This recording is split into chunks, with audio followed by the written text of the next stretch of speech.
A WWE star has tragically been stabbed to death. This video will cover what we know so far, official statements, and the wrestling community's reaction to this devastating loss. We're going to cover it all. Remember to become a channel member, like, and remember to donate below with a super thanks donation.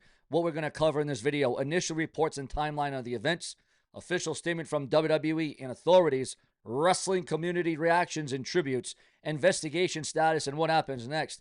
How to support the family during this time. Our thoughts and our prayers are with the wrestler's family, friends, and the entire WWE Universe during this incredibly difficult time. Now, remember to stay updated and stay true to all notifications for the latest developments as this story unfolds, as we're going to bring you the details as the story develops throughout this video, As you know, you get new videos every day, multiple times a day, right here on this very channel. Now, this video presents news coverage for informational purposes. Details are based on available reports at the time of this recording. Our deepest condolences to all affected by this tragedy and this travesty.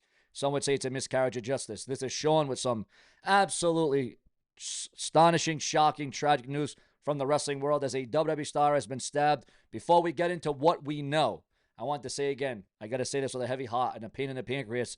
Our thoughts are with the family, the friends, and everyone affected by this devastating loss. This is not easy to talk about, viewers, but as your source for WWE news, rumors, gossip, speculation, whether it be history, whether it be today, yesterday, or back then, I feel it's important to cover this respectfully and factually. Now, again, we do want there to be no savage responses. We don't want no 6'7", 6'7". We don't want to hear no 6'7". I don't know if you've heard that thing. It's a thing with the kids nowadays. They say 6'7", 6'7".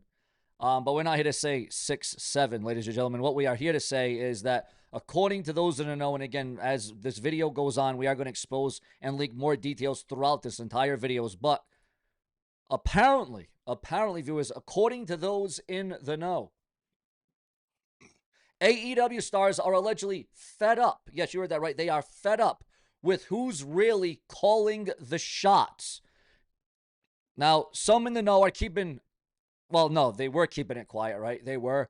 But now they aren't keeping quiet about what they see going wrong in AEW. And according to those that know, the talent isn't happy either. While speaking with Video Gamer, WWE insiders shared their brief talks with AEW and why it didn't pan out. And now he's opening up about why. It was admitted that Tony Khan pushing him to wrestle again despite him wanting a backstage role. He got the sense that AEW's internal structure is causing problems for talent on the roster. He's still close with several people, this insider, and AEW made it clear that the frustration isn't just his own. I don't know if I would have ever felt comfortable in AEW. That's just certain things about the organization that I don't like. And Tony Khan let that happen. I think the talent is great. There's no question about that. I've got friends in AEW, and a lot of the talent in AEW have the same frustration that I see. They just wish that certain people wouldn't be calling the shots and that Tony would take more control. It was also pointed to a broader shift in the wrestling business, claiming that younger talent today lacks the same respect for veterans that he was taught coming up. The business has changed tremendously and immensely. I feel so many other wrestlers feel this way. There's a lack of respect from some of the younger talent, and that's fine. It's just because they weren't taught the proper ways when coming into the business.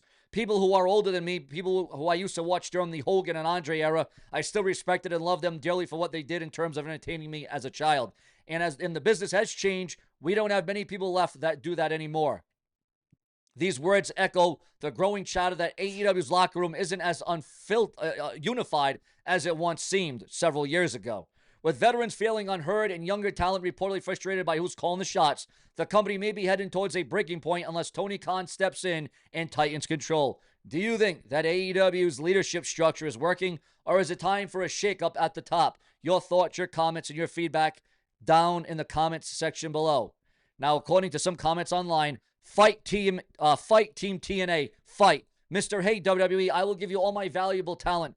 Carlos Silva calling me for help, so I will add my dumb 2 cents. First, an absurd Rio argument. Next, the lover of Vince calling for a parenting control in the industry built on violence, nudity, and sexual content, mainly coming from the McMahons. And now this, all in the span of 2 to 3 weeks, too far-fetched to be a coincidence. What people? He clearly has no idea what he's talking about. Back in those days, the promoters would have sent Rock, Orton, and Samoa Joe the memorable rant about Scott Hall, for example, to verbally destroy them for such nonsense. Anyway, it's doubtful that the Dudleys' rise in ECW would have earned them any applause from those legends.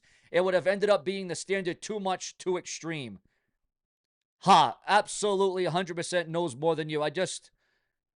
Just more drama from a WWE guy. Go back to WWE. They owe $3 billion. I hear that's why they keep going back to Saudi Arabia. So I didn't get the job I wanted a few years ago, which may have led to a bad time and vibe in the locker room. So now I am going to badmouth a company I never worked for. Like any other business, no employee is going to be entirely happy with what is happening in the business. If you work there, I might put some real value in the comments. But just like me never working there, are you just, your opinion, just like that? Am I supposed to just take your opinion? And what I'm saying here is just that, my opinion on what is happening here. Yes, I heard from a friend of mine that place is all messed up.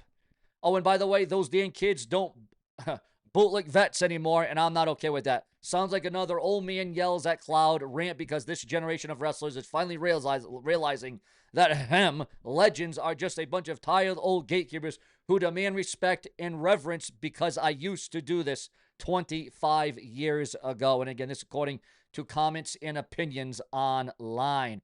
Also, breaking news on Vince McMahon at this time and at this hour. And this story is being leaked online right now. You can go check it out, but I'm going to give you the top headline. I'm going to give you the main headline of it. Ladies and gentlemen, Vince McMahon stepped in to protect Sonya Deville after a home invasion incident. Yes, you heard that right. A home invasion incident. Now, you're probably saying, well, this is where the stabbing probably happened. Well, no, this was not where the stabbing happened. We are going to get into the stabbing. But, ladies and gentlemen, speaking about violence, speaking about blood, speaking about brutality, ex-WWE writer claims that Charles Manson actually wanted to meet Bray Wyatt.